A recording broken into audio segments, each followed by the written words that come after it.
안녕하세요. 대비에서 조선부터 방산 또 에너지 관련된 업종을 담당하는 멘토 황대근입니다. 자, 오늘도 삼성중공업에 대한 이야기를 해보려고 합니다. 제가 전일 어떤 말씀을 드렸냐? 여러분이 궁금해하신 사항들 직접 발로 뛰는 모습 보여드리겠다라고 설명을 드렸는데 주주총회에 제가 직접 다녀왔습니다. 오전 9시부터 시작을 해서 대략적으로 이 1시간 반이 조금 넘는 시간 동안 여러 가지 궁금증들을 최대한 풀어보기 위해서 노력을 했는데요. 이 쌓였던 궁금증들이 굉장히 많았겠죠. 금일 영상을 통해서 해소해 드리겠습니다. 사실 이 현장의 생동감을 빠르게 전해드리고 싶었는데 현재 그 영상은 편집 과정에 있습니다. 우선 간략하게라도 이 핸드폰으로 입장하기 전에 인사 영상을 드렸던 부분 함께 시청을 해보겠습니다. 안녕하세요. 대원 멘토 황대근입니다. 현재 저는 삼성중공업 주주총회에 참여를 하기 위해서 앞에 나온 상태입니다.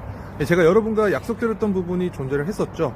여러분이 궁금해하시는 사항들 끝까지 직접 발로 뛰면서 추적하겠다라고 약속을 드렸었는데 오늘 직접 주주총회에 참여를 하면서 여러분이 궁금해하는 사항들 답변 최대한 끌어낼 수 있도록 노력해 보겠습니다. 자, 이제 들어가 보겠습니다. 자, 이런 식으로 현장에서 조금 생동감 있게 영상을 진행을 해봤습니다. 해당 내용도 저희 대엽 채널에 올라오니까 계속해서 관심 있게 시청해 주시고 항상 발로 뛰는 모습 보여드리도록 노력하니까 구독과 좋아요 한 번씩 꼭 해주시면 감사하겠습니다. 그리고 또 에피소드에 대해서 한 가지만 간략하게 이야기를 하고 싶은데 소위 말하면 이 주총꾼이라고 있죠. 이 주주총회를 좀 원활하게 진행을 하면 대략적으로 40분이면 끝납니다. 경험상. 근데 이 삼성중공업 같은 경우에는 1시간 반 동안 주주총회를 진행을 했는데 그만큼 이 소액 주주님들께서 궁금해하신 사항들이 굉장히 많았다. 그래서 그만큼 지식적인 측면에서도 높았다라고도 평가를 할 수 있지만 이 한 분께서 이 순서마다 이의 제기를 계속해서 했습니다. 저는 굉장히 좀 답답한 부분이 존재를 했었습니다. 이 Q&A 시간이 분명히 존재를 하는데 이 Q&A 시간이 마지막에 존재를 하지만 이 순서를 기다리지 않고 중간중간마다 개입을 하면서 이의 제기를 신청을 했기 때문에 이러한 주총 시간 자체도 뒤로 밀렸다라고 생각을 합니다. 그래서 이 주주총회의 소액 주주로서 당연한 권리지만 이 행사의 순서에 맞게끔 이 품위를 유지하는 것도 이 주주로서의 하나의 기본이지 않을까 개인적으로는 생각을 하고 있습니다. 그래서 사실 금일 영상을 통해서 이 주주총회 관련된 내용들 정말 다양한 정보들이 담겨 있는데 이 부분을 풀고 싶습니다. 하지만 이 영상이 편집 과정에 있기 때문에 자, 저는 오늘 영상을 통해서 이 주주총회에 관련된 이 현장감에 대한 내용만 담아드린 점 좀 양해의 말씀을 드리고 이 관련된 내용은 좀 기다리면 나오게 됩니다. 또 궁금하신 사항들은 저에게 말씀을 해주시면 제가 또 직접 발로 뛰면서 해결해 드리는 모습 계속해서 보여드리도록 하겠습니다. 자, 그래서 주주총회 관련된 현장감은 이렇게 좀 이야기를 해보고 이제 삼성중공업 관련된 제대로 된 분석을 다시 한번 진행을 해봐야겠죠. 이 금일 같은 경우에는 연기금이 좀 매매 동향을 보여줬습니다. 수급적인 측면에서 연기금의 매집세를 보여주었고 개인은 좀 매도하는 모습을 보여주고 있습니다. 제가 어떤 말씀을 드렸냐, 특히 연기금과 사모펀드가 강한 매집세를 보여줘야 이 주가 상승의 포인트가 될 수 있다라고 설명을 드렸습니다. 이 사모펀드 같은 경우에는 49인 이하 소수 집단이기 때문에 이 소수 집단의 돈이 들어오기 위해서는 어떤 재료성 부분에서 확실성이 존재를 하거나 이 기업이나 산업이 이 성장성이 확실해야 된다라고 설명을 드렸는데 이런 사모펀드가 그럼 과연 언제 들어올 수 있을까? 자, 이 부분을 좀 이야기를 해보면 제가 결론적으로 5월에서 6월 눈여겨볼 시기가 되지 않을까라고 말씀을 드렸습니다. 이 정치적인 측면에서 이 7월과 8월은 특히 공화당과 민주당의 이 전당대회가 있습니다. 미국 대선 앞서서 전당대회가 존재를 한 거죠. 이 트럼프와 바이든의 경우를 보게 되면 현재 정치적인 특성상 이 지지율 측면이 굉장히 비슷한 상황입니다. 그래서 이 중국을 다시 한번 수면 위로 떠오르게 하면서 정치적인 갈등을 불러일으킬 것이다. 자, 이 부분을 통해서 유권자들의 지지율을 높일 그런 전략을 취할 것이다라고 설명을 드렸습니다.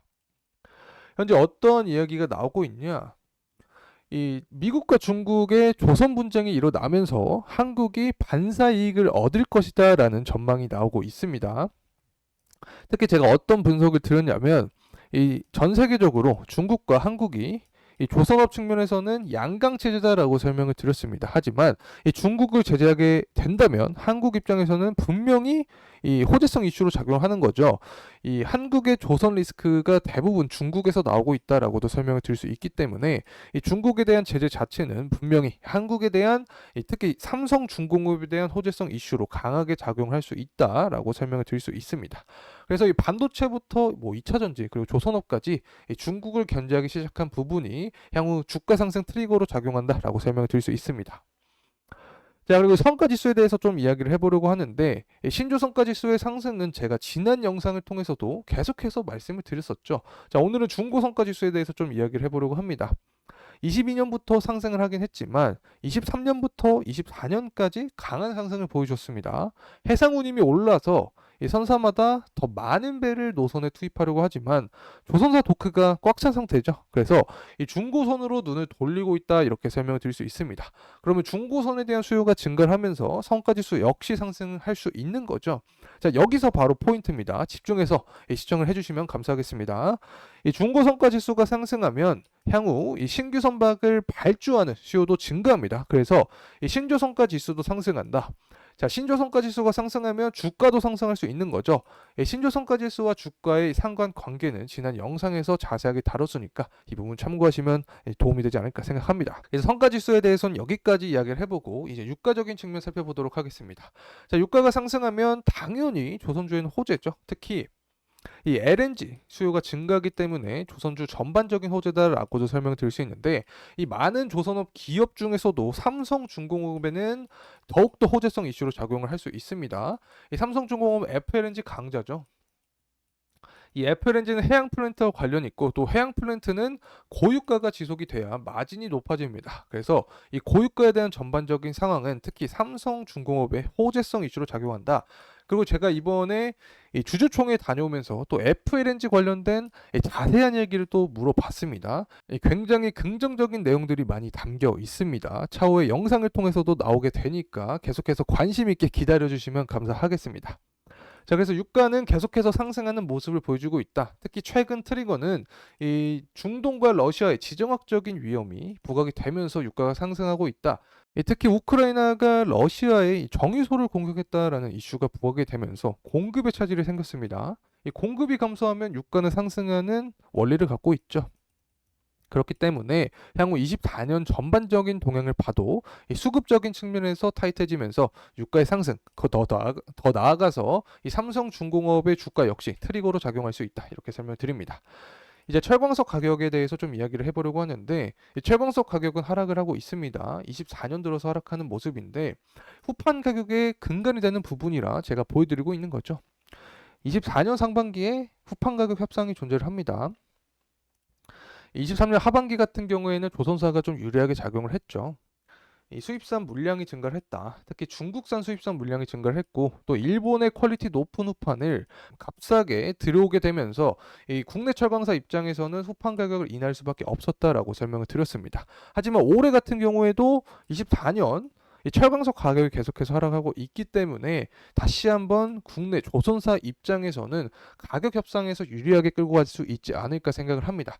그리고 또 제가 주주총회에서 후판 관련된 이야기를 또 물어봤습니다. 이 관련된 내용도 또 긍정적인 부분이 많이 존재를 하고 있는데 이 부분도 추후 나오게 될 이 삼성중공업 주주총회 영상을 통해서 자세하게 풀어드리도록 하겠습니다. 관심 있게 기다려 주시면 감사하겠고 또 구독과 좋아요도 한 번씩 해주시면 감사하겠습니다. 자, 이제 원달러 환율인데 원달러 환율도 상승을 하고 있습니다. 자, 원달러 환율이 상승하면 국내 증시에는 호재성 이슈가 아니죠. 왜냐? 달러 가치가 상승을 하니까 이 자금 자체가 이동하면서 증시의 하방 압력으로 작용한다. 하지만 이 조선주 입장에서는 수주산업, 다른 산업과 다른 특징을 갖고 있기 때문에 호재성 이슈로 작용할 수 있다라고 설명을 드렸습니다. 자, 원달러 환율이 왜 상승하고 있냐? 이 PPI 지수와 CPI 지수가 예상치보다 높게 나왔습니다. 유가가 상승하고 있다라고 설명을 드렸는데 자, 유가는 모든 비용의 근원입니다. 자, 이런 근원이 상승하면 이 생산자 입장에서는 만드는 데 드는 비용이 증가하죠. 그러면 이 소비자에게 판매할 때 비싼 가격에 판매를 하게 됩니다. 자, 그래서 CPI 지수가 상승하고 인플레이션 고착화, 더 나아가서 금리에 대한 기대감이 뒤로 밀렸다. 그래서 원달러 환율도 상승할 수 있는 그런 구조가 만들어질 수 있다라고 간단하게 말씀을 드립니다. 자, 이제 가격적인 측면 살펴보도록 하겠습니다. 현재 가격대는 9,060원의 가격대를 형성을 해주고 있습니다. 제가 말씀드렸던 부분이 다 유효하게 현재 진행이 되고 있습니다. 첫 번째로 이 8,300원에서 8,600원 구간의 물량을 소화해 주는 게 중요하다라고 말씀을 드렸는데, 자, 이 부분이 정확하게 진행이 되면서 현재 가격은 9,000원대 가격을 형성해 주고 있다. 자, 이렇게 말씀을 드릴 수 있는데, 제가 삼성중공업 주가 같은 경우에는 제대로 된 밸류 측정을 지난 영상에서 드렸었죠. 그래서 이 16,000원 구간에 이 적정 주가를 산출했습니다. 그래서 현실적으로 보게 되면 우선 이 보수적으로 13,000원 구간까지 이 주가가 열려 있다라고 설명을 드렸습니다. 그래서 이 기술적인 분석을 통해서도 이 9,470원 전고점 구간을 더 넘어준다면 상방에 대한 구간은 더 많이 열려 있기 때문에 우리가 목표로 잡았던 이 13,000원, 16,000원 구간까지도 기대해 볼 수 있다, 이렇게 설명을 드릴 수 있습니다. 자, 이러한 주가 상승 모멘텀은 또 언제 나올 수 있냐? 바로 정치적인 부분, 또 후판 가격 협상과 연관을 지어서 이야기를 할 수 있습니다. 자, 후판 가격 협상이 상반기에 일어난다라고 말씀을 드렸죠. 그래서 5월 혹은 6월에 협상 가격을 인하한 채로 진행을 했다라는 이슈가 나오면서, 자, 거기에 더해서 이 미국 전당대회가 또 있죠. 7월과 8월인데 대략적으로 2달 전부터는 이 정치적인 부분을 이용할 것이다라고 설명을 드렸습니다. 그래서 이 중국과 미국의 이 정치 갈등을 이용하면서 반사이익을 한국이 얻을 수 있다. 그래서 후판 가격 그리고 반사익 측면에서 5월, 6월을 좀 기대해 볼 수 있지 않을까 개인적으로 생각을 합니다. 자, 이렇게 오늘 이 주주총에 대한 이야기부터 시작을 해서 삼성중공업에 대한 분석을 진행을 해봤는데, 제가 계속해서 말씀을 드렸지만 정말 많은 내용이 주주총회 영상을 통해서 나올 예정에 있습니다. 계속해서 관심 있게 시청을 해주시면 감사하겠습니다. 금일 영상도 도움이 되셨다면 구독과 좋아요 부탁드리겠습니다.